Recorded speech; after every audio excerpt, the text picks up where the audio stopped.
Đấy, nhìn thấy không? Chân cong này, chân kia mổ rồi thì thay khớp rồi thì thả lại rồi. Bác đến 2 quần đây này. Đây. Bác này là đây, bác kém đây này. Bác này là đang bị 2 khớp gối nhá. Bên ngày trước là chân cong như tôm này. Bây giờ chân này vẫn vẹo đây, vẹo cả cây số đây. Đấy. Bà đi lại nào. Bà vén quần lên, bà đi lại nào. 2 tay cầm 2 quần. Đấy. Bà đi ra đây xem nào. Bà đi ra đây xem nào. Đấy. Đấy, bác này cong 2 bên thì mổ một bên chân. Bà đi lại này.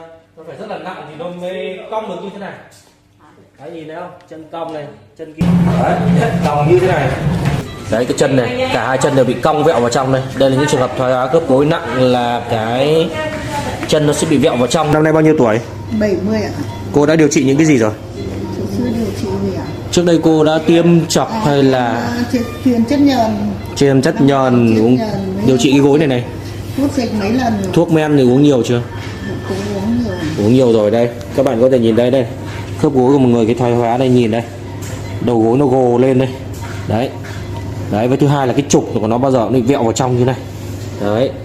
Cái đầu gối bao giờ nó vẹo vào trong như này. Đấy, cô đi lại đi. Cô đứng dậy cô đi lại này. Nào, cô vén quần cô đi lại này. Đấy. Đấy, các bạn có thể thấy đây cái chân đây. Chân của cô cong vào trong. Đây. Cô đi đi.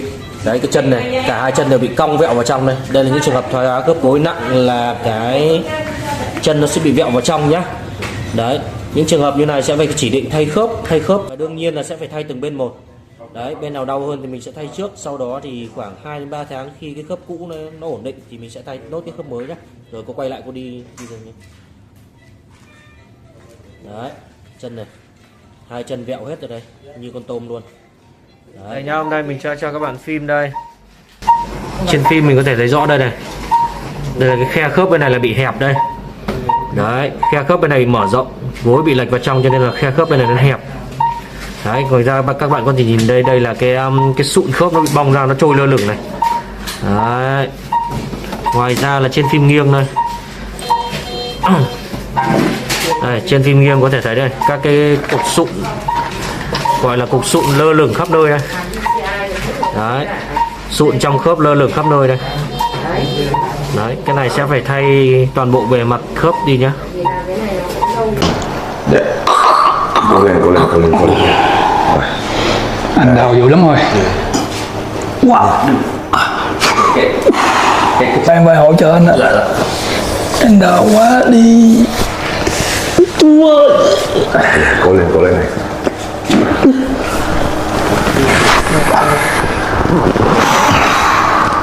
Đây là hình ảnh một khớp gối bị thoái hóa nặng, mặt sụn bị phá hủy và mọc đầy gai xương. Vậy thoái hóa khớp gối là gì? Đây là khớp gối của một người khỏe mạnh. Bề mặt sụn khớp trơn nhẵn và các mặt khớp này trượt lên nhau một cách trơn tru nhờ một lớp dịch bôi trơn được gọi là dịch khớp.